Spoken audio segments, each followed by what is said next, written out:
The first breath of air from under that pool didn't smell like a building. It smelled like old pennies and wet books, the kind of stale, closed-in breath a place takes when it knows it shouldn't exist. Our floodlight slid down the ladder, caught pink paint gone the color of meat and plaster dust, and rested on a child-sized mattress pressed flat, as if time itself had laid on it. I remember the way the beam shook in my hands, steady cop's grip, and still I couldn't quiet it because some rooms fight you even when they're empty. Tell me where you're listening from and tap subscribe if you think every buried truth deserves daylight. I have lived most of my life inside the small measures that keep a place ordinary coffee that never tastes the same twice at the diner on 4th Street, the stoplight at Harrison that favors the trucks in the morning, the way summer heat folds itself over Monroe like a quilt you can't shrug off. Before this story started for me, my days ran on the dependable music of patrol radios and courthouse clocks. My home sits 3 miles from the county line peeling white paint. A porch swing my father hung when I got the job, and a yard where the neighbor's black lab cuts the same path every afternoon like he's following a map only he can see. When I think about the world before the break, I think of that path worn smooth by nothing but routine. In late August of 1994, Monroe had the full fat look of an Indiana summer refusing to give up. Cornfields stood tall and loud. Their dry leaves rattled when the wind slipped through and the cicadas droned long enough to make you forget silence was an option. Back then, the YMCA sat on the edge of town a mile beyond the courthouse square, a low brick building with a faded blue sign and a smell that never left your clothes chlorine old rubber and the ghost of Band-Aid adhesive. The parking lot would fill just before dinner with minivans and pickup trucks. Kids took turns at the soda machine. Coaches wore whistles that hung warm against their t-shirts. A locker room door drifted on its hinges and shut itself with a polite click. We took it all for granted because that's what safety lets you do. I didn't know Lucas or his mother then. I was a rookie in '94 running traffic off Route 37 and learning how to write reports tight enough to make a sergeant nod once instead of twice. But I knew the YMCA pool by sound. Even from the lot, you could hear the way water slapped the lane lines and popped against tile. You could smell damp towels before you saw them. On a hot night, steam bled from the exit door and carried the echo of laughter out into the bugs. That's how a town like ours signs its name, not with monuments, just everyday noise. There are faces from that time I can still place like photos on a fridge. The front desk attendant with the gentle voice who called every child on. The high school lifeguard who twirled his whistle in a perfect figure 8 while he watched. The man who always seemed to be around in a clean polo and pressed slacks board member donor something official, smiling like a man who had nowhere better to be. I would hold the door for families and watch the little ones hop the floor tiles in a pattern only they understood. In a small town, you recognize devotion in the ordinary, a mother smoothing her son's hair flat with wet hands, an uncle pressing a $5 bill into the concession jar and telling the kid at the register to keep the change because it's for the pool. Ordinary feels like a prayer when you say it enough times. Back home those evenings, I'd set my service belt on the kitchen counter, turn the box fan to high, and let the air creep through the house like cool water. My fridge hummed with the kind of confidence only an old appliance can manage. I'd read case law 1 page at a time and underline what mattered in red because red stays in the eye. Outside porch lights clicked on up and down the block, round and steady. News anchors in gray suits told us the country was busy someplace else. Here the highlight was a Kiwanis pancake breakfast and a summer reading trophy the library handed to a girl who checked out more books than anyone thought possible. All of it felt right-sized. When the heat lay thickest, I'd drive past the YMCA toward the river windows down Elbow in the wind. You could smell cut grass from the ball fields and hear the squeak of sneakers from the gym if the back door was propped. At dusk, the parking lot thinned. The vending machine light cast a greenish square on the asphalt. Moths bumped themselves silly against it. Somewhere inside, a stack of wicker basket lockers clicked as kids traded wet for dry. A line of tiny flip-flops waited like commas in a neat sentence. It's funny what stays with you, not the faces at first, but the shoe sizes, lined up under a wooden bench, the soft slap of little feet on concrete, the squeal of a faucet that doesn't want to shut. I met Detective Ron Haskins around, then a big-shouldered man with a soft voice and the patience to read every line in a file twice. He'd tap the side of his coffee cup while we talked shop at Lester's Diner, his rings making a quiet tick-tick against the ceramic, and tell me the only trick was learning what quiet meant. Noise covers truth, he'd say, sliding the sugar dispenser back into line. Silence points to it. In those days, we were busy with noise bar fights that burned out by midnight a rash of mailbox baseball and OVI on County Road 9 that ended in apologies and vows. Nothing that taught you how to listen for a door shutting in a building where doors aren't supposed to close. The Danner name wasn't a headline then. It was a mailbox printed in reflective letters on a tidy cul-de-sac near the middle school. Dana kept mums on the porch that looked like sunlight even after dark. Neighbors remember her waving with a dish towel in her hand, the kind of person who knew who'd had surgery and whose son made varsity. The boy Lucas was the age where everything is new and nothing is heavy. His world was measured in minutes, how long till swim, how long till cartoons, how long till his favorite snack made its way from pantry to plate. I didn't know that schedule then, but later when I learned it from his mother, it felt like reading a lullaby line by line. Our YMCA was the kind of place that stitched generations together. Grandparents sat in the bleachers and kept the time of their own lives by the whistle. You'd hear talk about who used to swim backstroke like a machine, or the coach who never raised his voice and still got every kid to try.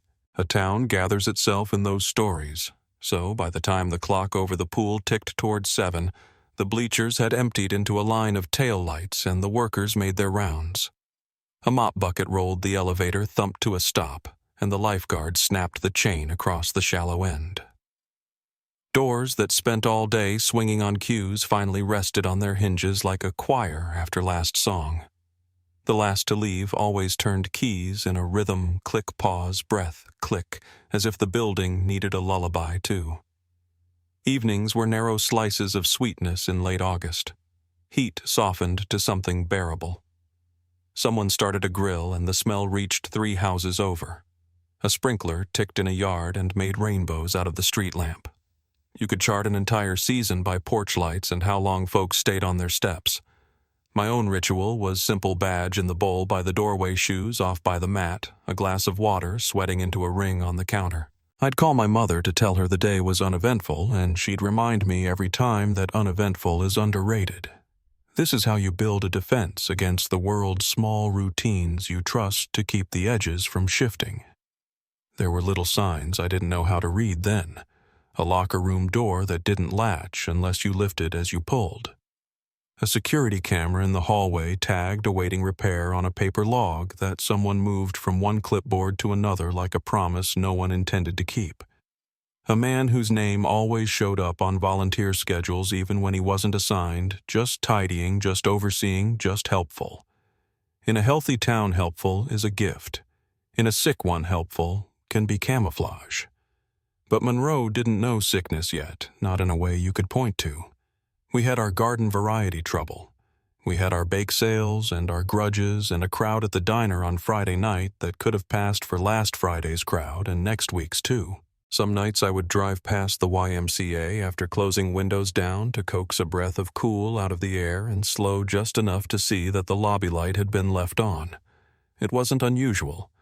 Kids forget towels, parents circle back staff, fold towels in the quiet. Inside the glass, a stack of pool noodles leaned like tired flowers. The clock ticked a touch out of time the way old clocks do when the minute hand gets heavy. In the lobby, the bulletin board held its polite chorus of flyers, church rummage, lost cat sign-ups for Fall League. Each pushpin had a neat colored dot. I'd catch my reflection in the glass uniform softened by the night and feel the town breathing easy. A place only makes that sound when it believes it's earned the right. On the last Sunday of that August, the air hit 90 degrees by noon, and the pavement gave off a shimmer that made the distance look like it was moving. After shift, I bought sweet corn out of a pickup bed behind the hardware store and waved to a familiar face from the YMCA lot, pressed polo-tidy smile keys in hand. He nodded like we were both shareholders in the same quiet, profitable business keeping things nice. Out on Harrison, a line of bikes leaned against the curb, their front wheels turned just so a child's neatness or a parent's. A lawn sprinkler sputtered twice and gave up. Past the ball fields, the river dragged the light down and flattened it into something kind. I drove home, slow, turned into my gravel drive, and let the engine tick itself to silence. Street by street, porch lights came on like small moons. Somewhere, a neighbor's radio played a ball game low enough to be polite. The dog next door made his last loop along the fence and flopped onto his cool dirt bed with a sigh that sounded human. I set my phone on the windowsill and watched a moth wear itself out against the screen. The house held steady around me, floorboards that know where to creak, a front step that knows my weight, a clock that knows when to chime. I thought not for the first time that this was the sound of a place in good order. Across town, the YMCA's lobby light burned a little longer than usual. Someone had set a red lanyard on a hook in the locker hall as if they meant to come right back for it. A desk fan ticked against its plastic guard with each slow turn, and the night custodian who kept to a faithful route stood for a moment in the doorway listening to the building breathe. He reached to switch off the light, changed his mind for no reason he could name, and let it shine. Somewhere a phone should have rung and didn't. Somewhere a car should have turned into a driveway and kept going. And the town, not yet knowing what it was about to lose, settled into another ordinary night and fell asleep under the soft, agreeable hum of its own porch lights. It was still early that morning when the call came through one of those half-coded messages dispatchers use when no one quite knows what they've found yet.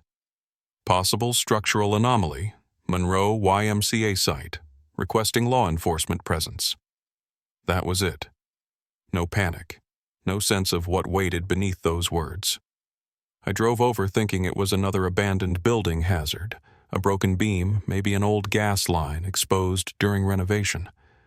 But when I pulled into the parking lot, I saw the tape already strung across the gate and a small cluster of men standing by the drained pool, their hard hats tilted back, faces tight.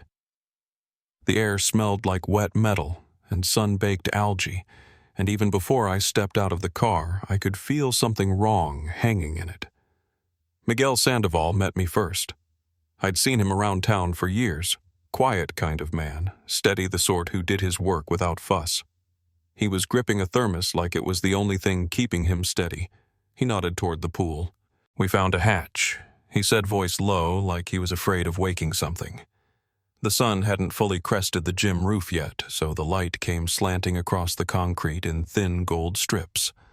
Where the water once shimmered, the bottom now looked like the surface of the moon, pitted, cracked, lifeless. And right there in the deep end was a square outline no one had ever noticed before. The closer I got, the more it made sense why the crew called us. It wasn't a simple repair job. The bolts were heavy steel old, but not original. Someone had installed that thing long after the pool was built. There was corrosion around the seams, a pale orange bloom where the concrete met metal. And the smell, God, it was faint but sharp, a mix of rust and something that didn't belong to machines. We stood quiet, the only sound a crow somewhere on the roof and the click of Miguel's thermos cap. I crouched and brushed a hand over the edge of the panel. The concrete gave off that powdery film that sticks to your fingertips, but beneath it I could feel a faint vibration like air moving in a sealed throat. We called in the city inspector, a man named Delgrave. Practical sort. Knew his codes and didn't rattle easy. But even he changed color when he saw the schematics. No mention of any sub-level. No water reclamation vault.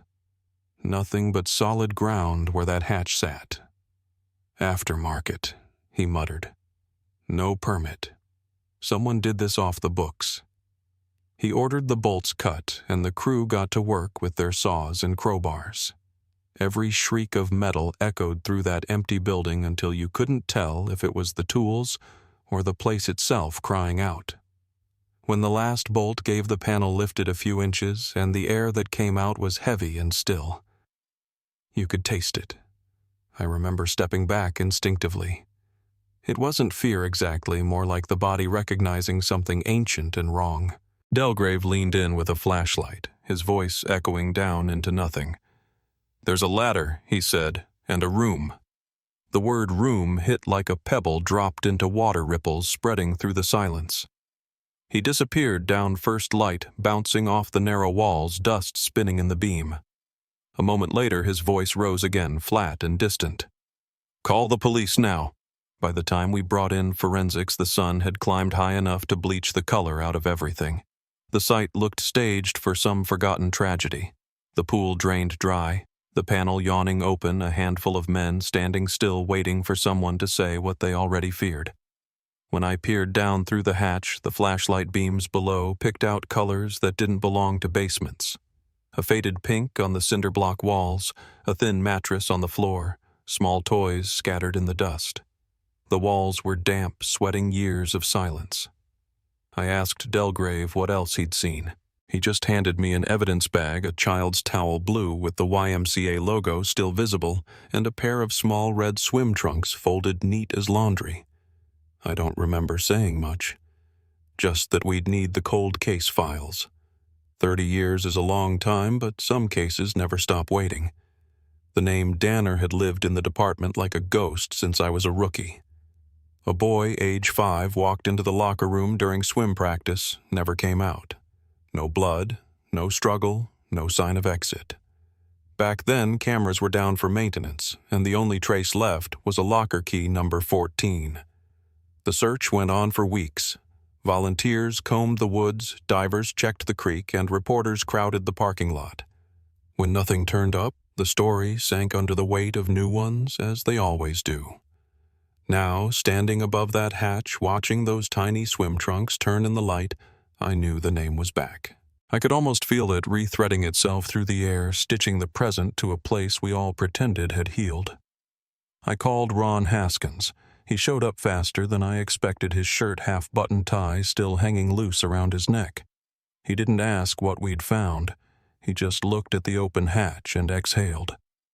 Locker 14, he said quietly, like finishing a sentence we'd both heard before. We suited up and went down together. The ladder rattled under my boots, rust grinding like old bones. The air grew colder the lower we went, that kind of stale cold that holds no breeze, only weight. My flashlight swept the walls, children's handwriting and black marker drawings of dinosaurs, stick figures. Little words, Lucas was here. On a shelf sat a row of VHS tapes, each labeled with dates and numbers. Some were stacked neatly, others scattered like they'd been knocked loose long ago. Beside them, a doll with one missing eye and a viewfinder toy clouded with mildew. Everything was coated in a thin film of dust except the center of the floor where the mattress lay. The sheet was stained.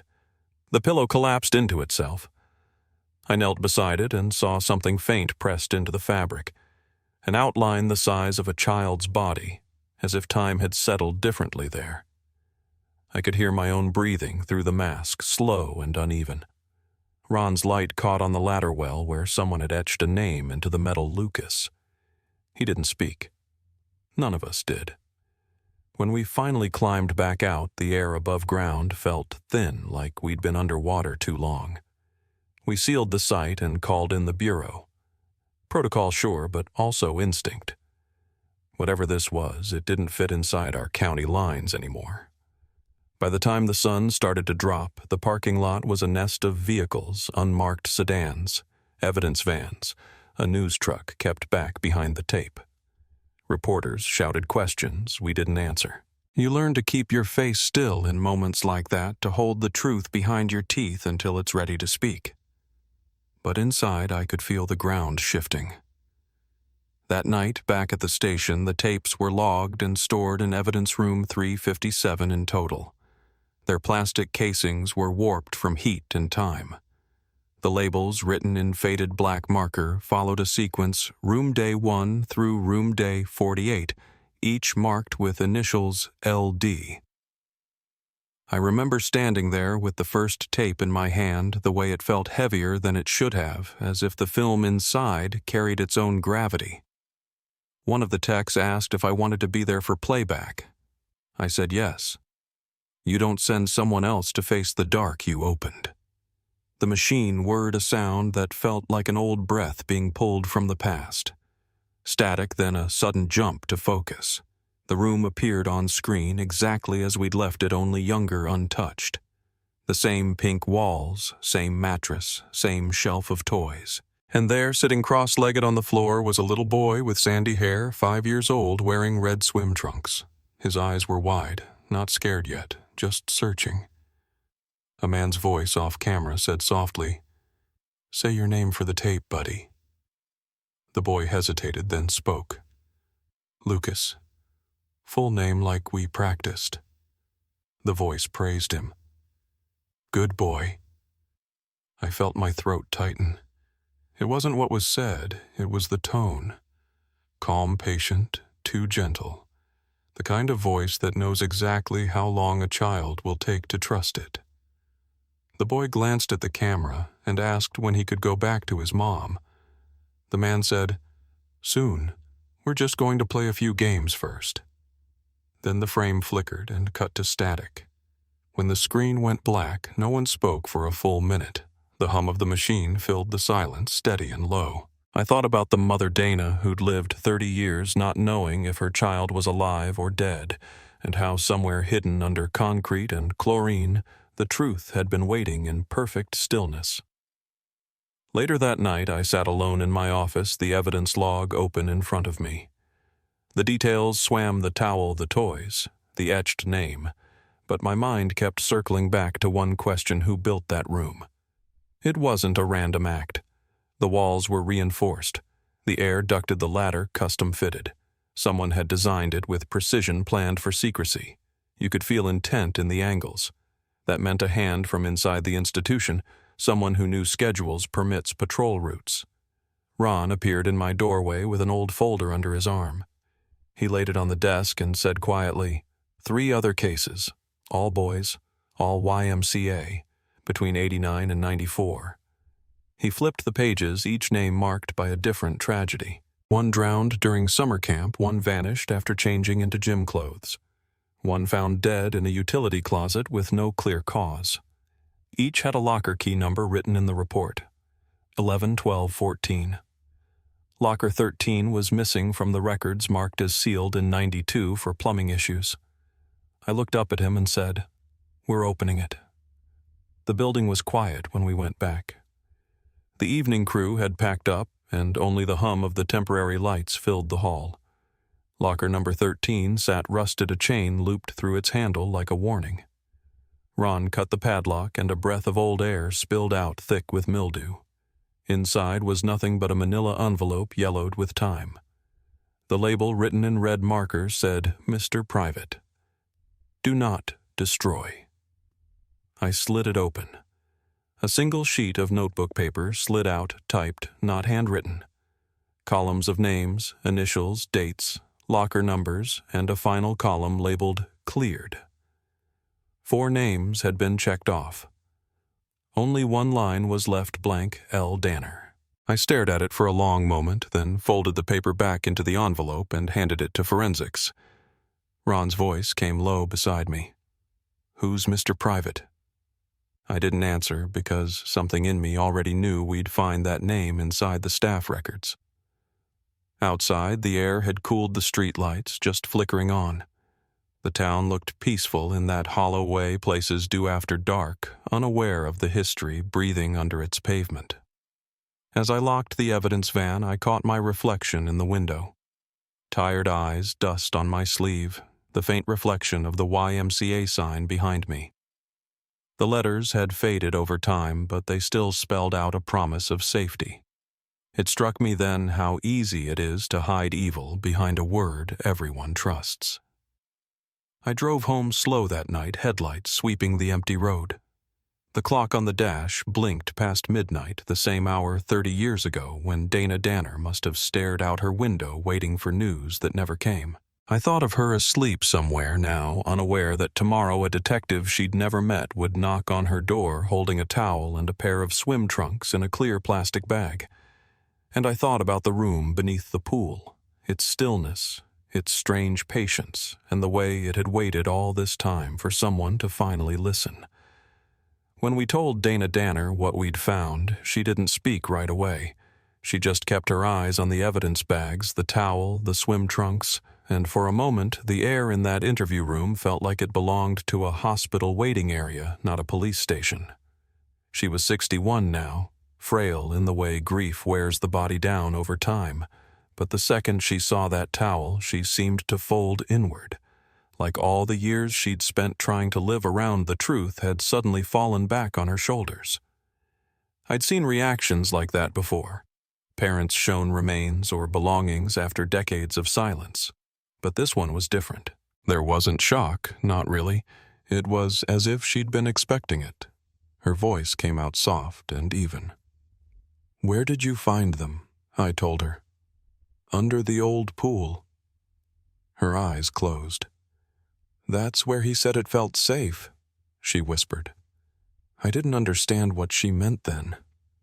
Back at the site, the atmosphere had changed.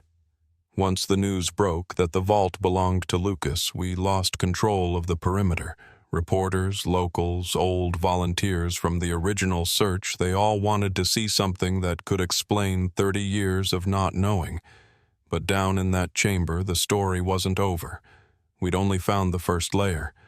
The tapes had gone to the Bureau for digital restoration, but before I could hand off jurisdiction, we still had to process the remaining evidence, every item, every mark on those walls.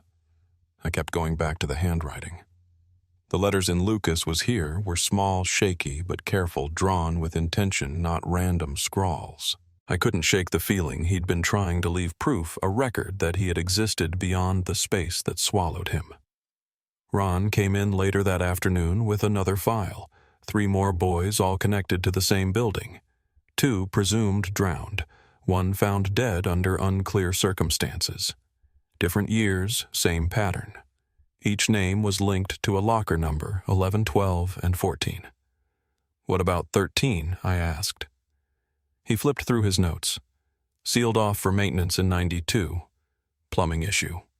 I didn't like the coincidence. Maintenance issues don't stay sealed for 3 decades. We got a warrant that night and went back with bolt cutters. The locker was at the far end of the hallway, past where the ceiling had begun to flake from moisture. Rust had eaten away the hinge. I remember the sound the chain made when Ron cut through it, an echo that rolled down the corridor like a sigh. Inside was a single envelope, yellowed, brittle at the edges, Mr. Private, do not destroy. It was typed, not handwritten. The names inside looked like a ledger, initials, locker numbers, dates, and a last column labeled cleared. Every entry was marked with an X, except one L. Danner. Whoever had written it was keeping score. I turned that page over more times than I can count. Each crease caught a trace of oil from my fingers, and each time I thought about the man who wrote it, probably sitting right there in that locker room 30 years earlier, typing out his trophies on a borrowed typewriter. There was something too organized about it, too clinical. Someone who had keys, access, trust. We pulled old staff records from archives, names, employment dates, security clearances.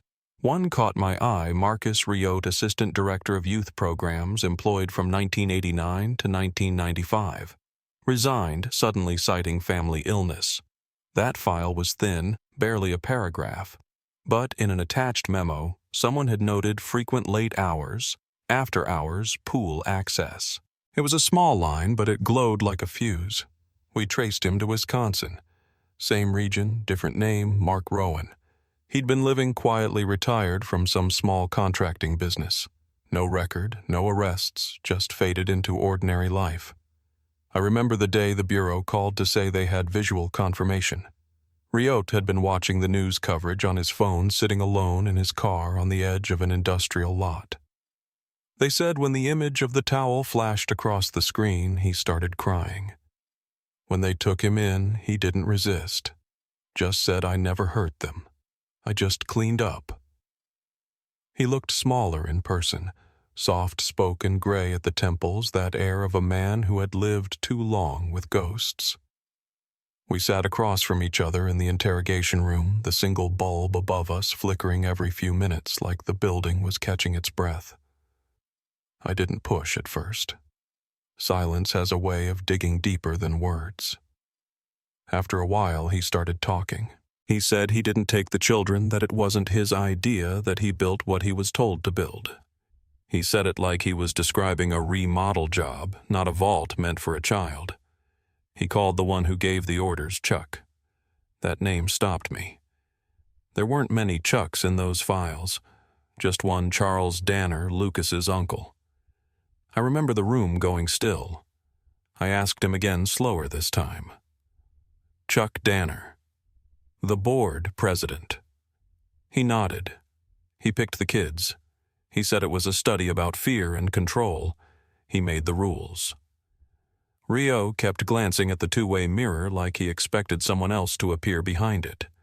He said the kids were chosen to be special, that they were part of something pure.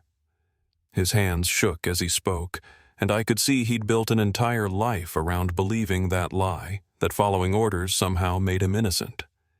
When I showed him a still image from tape 23, the color drained from his face. You didn't need a match analysis to see it. A man in a collared shirt, a YMCA badge, and a hand reaching for Lucas. The frame was blurred, but the voice, steady rehearsed, was unmistakable. That night I drove home in silence. My headlights caught the fields outside town, tall and pale like 1,000 blades of grass, whispering secrets I couldn't unhear. I kept thinking about Dana, about the way she'd said Lucas felt safest at the pool. Family trust is a strange thing. It builds fences around the very people who mean harm. And when that harm comes from inside the bloodline, every instinct you have as an investigator shifts. The story stops being about strangers and starts being about legacy, about the rot that hides in familiar faces. The Bureau ran a background check on Danner. He'd been the model citizen, business owner, church volunteer donor to local youth programs. He also managed locker assignments at the YMCA. That detail haunted me. He'd hand a child a key smile and know exactly where that door would lead. We issued a warrant and sent agents to his last known address outside Racine, Wisconsin. The house was small, neat curtains drawn. Through the window they could see a television on and a baby monitor glowing on the coffee table. When they moved in, he bolted out the back door. The chase barely lasted a few blocks. When they cuffed him, he didn't fight. He just said, "I told him to seal it up. I told him not to let it rot." He sat across from me later that night, same chair Riot had occupied, same flickering light above. He was composed, almost polite. His voice didn't carry the tremor of guilt, only fatigue. "I didn't hurt anyone," he said. "You've seen the tapes, you know I wasn't the one recording. I told him that didn't make him clean." He leaned forward, eyes dull. "You don't understand. There were others before me. It wasn't my idea." He paused, then added, "You already met one." I felt that line drop into me like ice water. There was no bluff in his voice. After he was taken back to holding, I stayed behind, staring at the board we'd built from old photos Lucas in his swim trunks, the original staff list, the list of boys lost over 5 years. Every arrow, every string led back to the same pair of names, Danner and Riot. But his words kept circling. Others before me. I started digging through older YMCA correspondence' annual reports, hiring logs. There were gaps, years with partial record staff who left suddenly. I didn't know what I was looking for until I found a name I didn't recognize in a 1987 Memo E. Parrish, Assistant Director, Youth Safety Program. The note beside it read, "Reassigned. Goshen Branch." I'd never heard of her. and neither had Ron. But the name stirred something. Parrish. The handwriting on the memo looked like the same typewriter used in that Mr. Private letter. The dates lined up too neatly to ignore. That's how it always happens. The scope widens when you least want it to. A small-town case you think you've finally cracked stretches across state lines in decades. The weight of it shifts from solving a crime to uncovering a system. Every truth leads to another locked room. By that point, Danner's lawyer had already started posturing for a plea claiming mental decline, claiming he was only preserving what someone else had started. I didn't believe a word of it, but one thing he said lingered. He thought he was doing God's work. Back at the station, one of the technicians had isolated a second voice from the early tapes, deeper, older, directing Danner in the background. It didn't belong to Riot. It wasn't the voice from the later recordings either. When I played it over and over, slowing it down, I could hear faintly beneath the hum of the old camera the sound of another child crying in a different room. Not Lucas, not Nico. Someone else. I sat there long after everyone left, the sound looping in the headphones, my pen tapping against the desk in time with the static. It wasn't the horror that held me, it was the precision. The way they documented everything, archived it, preserved it like a collection. Whoever started this hadn't been acting on impulse. They'd built a method. And Danner, with all his talk of purity and purpose, was just one link in a chain that hadn't rusted as much as we hoped. That night, the wind picked up outside, pushing through the vents with a low hum that reminded me of that room under the pool. I turned off the monitor, shut the folder, and sat back in the dark, listening. Sometimes after a case cracks open, you feel the world tilt a little. The air doesn't move the same. You catch yourself glancing at shadows like they're keeping count. We had answers now, yes, but every answer came with another door, another voice behind it waiting to speak. When I finally left the building, the streets were empty. A single light still burned over the entrance of the YMCA, a motion sensor that hadn't been replaced since the closure.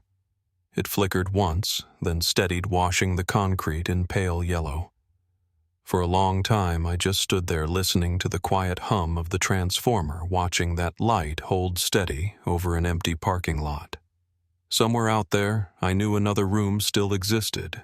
Same measurements, same paint, same silence, waiting for someone to find it. The morning we found the second vault, the world felt too ordinary for what was about to come. The sky was clear, the kind of pale blue that makes you think maybe the town's luck has finally turned. But beneath the new community center, under layers of concrete poured during those first renovations, the past hadn't moved an inch. The ground-penetrating scan showed another cavity, a rectangular void about 15 feet east of the old pool's edge. The engineers said it could have been a maintenance tunnel, maybe a forgotten pump room, but I knew that shape too well by then. It was the same dimensions as the first room. We brought in the Bureau's excavation team. Every strike of the jackhammer rattled through the floor like thunder muffled underwater. The smell of dust mixed with something sour metallic. When they broke through, the hollow opened like a mouth-cool air spilling up from a place that hadn't seen daylight in decades. My flashlight caught colors again. Not the pink walls this time, but pale green like the inside of a mint wrapper. A twin mattress sat in the center, same model, same frame. Only this one had been burned. Charred marks crawled halfway up the wall, stopping in a clean, deliberate line. Whoever did it hadn't lost control. They'd made a statement. On the far wall hung a small metal cross, blackened at the edges. The Bureau's techs moved slowly, methodically. They lifted a scorched blanket, and beneath it were bone fragments, small and brittle. Forensics would later confirm they belonged to a child roughly 10 years old. We never found a name to match those remains. There were no missing person reports from Monroe in that window that fit. It was as if someone had erased him before anyone noticed he existed. I stood in that green room longer than I should have. The air was heavy and tasted faintly of ammonia. The silence pressed close like the place had learned to keep secrets. Ron stayed behind me, flashlight steady on the doorframe. "Same builder," he said quietly. I nodded. The wiring, the vents, the measurements, it all matched. And then there was something else. On the baseboard near the mattress, scratched into the paint with a nail or maybe a key, was a single word, "Obey." That night I sat in my car outside the Danner property in Racine. The old farmhouse sat back from the road windows, dark, a line of trees hiding most of the yard. I kept thinking about that word, how it fit the way Chuck had spoken in interrogation, calm, commanding, as if even now he believed everyone around him was still under his control. He hadn't said a word since the bureau took him. His attorney claimed mental decline, but the doctors disagreed. I believed he was playing dead, waiting for something or someone to finish what he started. When we finally got the warrant to search his land, the first thing I noticed was how meticulous everything looked. Not a tool out of place. The barn door gleamed with fresh hinges. Inside, a workbench lined with jars of nails, labeled and sorted by size, sat beside a locked cabinet. We pried it open and found dozens of old photographs, children at community events, summer camp award ceremonies, church outings. Each had a neat circle drawn around one face, sometimes two. Some of the same kids appeared in multiple frames across different years, different locations. Lucas was in 3 of them. The last photo was dated 2 weeks before his disappearance. Behind the workbench, someone had framed newspaper clippings, articles about missing children, all from different states, none from Indiana. In the corner of the wall, written in pencil, faint but legible, were initials I hadn't seen before: EP. The name E. Parrish from the Goshen branch came back to me immediately.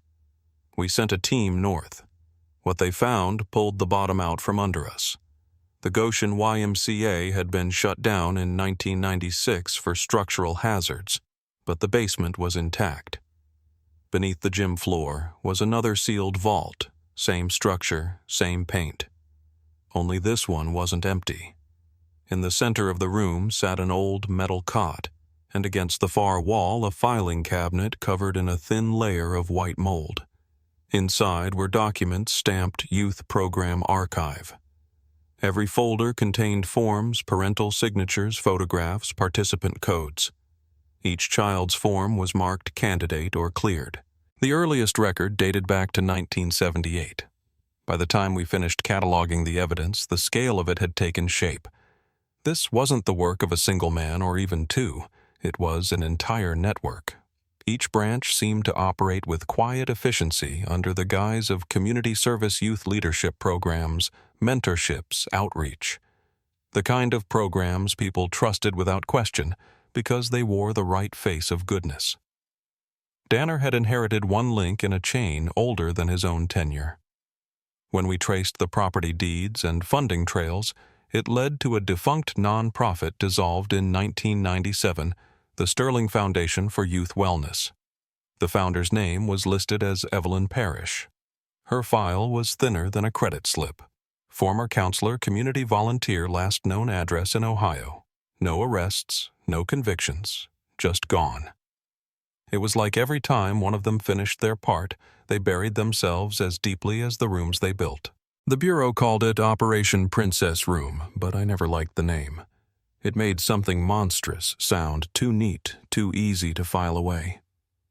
The night we briefed Dana on what we'd found, she asked me one question I'll never forget. Were they alone down there? It caught me off guard. I told her honestly that we didn't know. She nodded, eyes unfocused. He was scared of the dark, she said. He used to ask for a nightlight. She looked at the photographs we'd recovered, the ones Danner kept pinned like trophies, and touched Lucas's face through the plastic. At least I know he wasn't lost anymore. There was something in her tone that broke me more than any evidence ever had relief wrapped inside grief. The kind of acceptance that doesn't free you but lets you breathe again. A few days later, we got word that Danner had been moved to a federal facility for holding. He'd requested to speak. I flew out with 2 agents. They led us through a corridor where the hum of fluorescent lights echoed off cinder-block walls. Danner sat waiting, hands folded, skin pale as paper. When I entered, he smiled faintly. "You found her work," he said like he'd been expecting me. I asked who he meant. "Evelyn," he whispered. She showed me how. Said children are closest to God when they're afraid. That fear purifies. His voice broke into a cough. "You think I'm a monster, but I was a student." I leaned forward and asked him where she was. His eyes wandered somewhere above my shoulder. "Gone," he said, but not finished. Then he turned his palms up, showing the faint marks of old burns. "She taught me the fire was mercy." That was the last coherent sentence he gave us. The next morning, he was gone. Slipped out during a transfer van found abandoned 3 miles from the highway. No forced entry, no struggle. It was like someone had walked him right out. For weeks, we combed through surveillance GPS toll data. Nothing. Then one night in early July, a pastor from Iowa called the Bureau hotline. He said a man had come to his church looking sick, asking for confession. The description fit Danner. The pastor said he left after an hour, mumbling about a room that needed closing. They found his car 2 counties over in an industrial park scheduled for demolition. Inside, one of the warehouses burned into the concrete with gasoline were the same 2 words we'd seen before. Obey God. I stood in that warehouse long after everyone left. The smell of fuel clung to my clothes. The fire had scorched the walls, melted through the glass panes, but somehow spared a single object. A children's Bible, its cover half burned, but the pages inside untouched. It lay open to a passage from Matthew, something about truth being shouted from the rooftops. I closed it carefully and handed it to evidence. Some nights I wish I hadn't. By the time the press got hold of the case, they painted Danner as the center of it all, the architect of the vaults, the lone predator behind the mask of community service. That narrative was easier to stomach. It let people believe the evil ended with one man. But I knew better. Each vault had its own date, its own signature. Each followed a pattern too precise to belong to chance. Somewhere out there, other rooms waited, sealed, disguised maybe under parking lots or gym floors or new churches built on old foundations.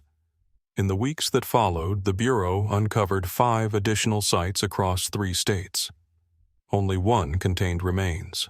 The rest had been emptied, stripped clean, painted over.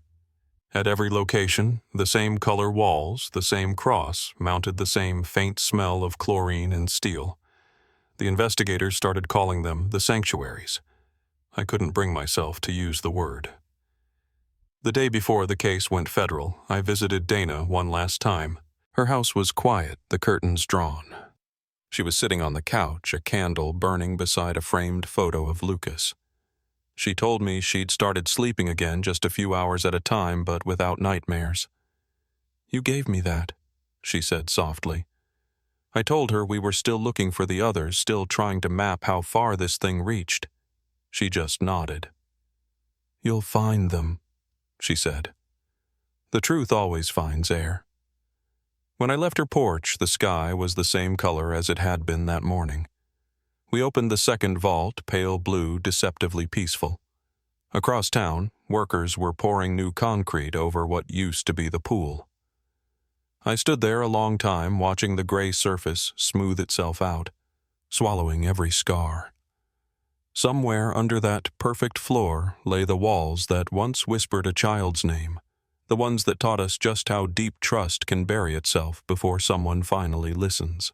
As I turned to go, I caught sight of a robin perched on the yellow tape feathers, trembling in the wind. It stayed there perfectly still as the cement truck shut off and the silence settled again. The bird tilted its head once, then flew toward the trees, vanishing into the late light. And for the first time since the hatch opened, I realized the case wasn't ending. It was just changing shape. When the trial finally came, the courtroom was smaller than I expected. Years of work, stacks of evidence, thousands of hours, all distilled into 4 walls that smelled faintly of varnish and old paper. The prosecutors laid everything out piece by piece: the vaults, the tapes, the ledger, the testimony from Riot, the photographs of Lucas. Each exhibit landed like a heartbeat, steady and inevitable. I sat behind Dana through most of it, the back of her hand resting on the rail, a single tissue balled tight between her fingers. She never looked at the screens when the footage played. She'd already seen enough of what fear looks like in a child's eyes. Rio took the stand on the second day. His voice was smaller now, trembling at the edges, like he still couldn't believe he was speaking out loud. He said Danner taught him how to build the rooms, that he'd been told they were part of a behavioral project meant to test endurance. He said the children were chosen for their obedience, their promise. I watched the jury when he said those words.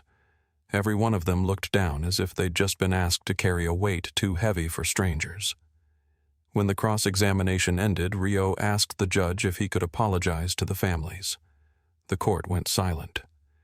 He said he'd lived with the noise of those walls for 30 years, and that silence was worse than prison. He got 35 years without parole.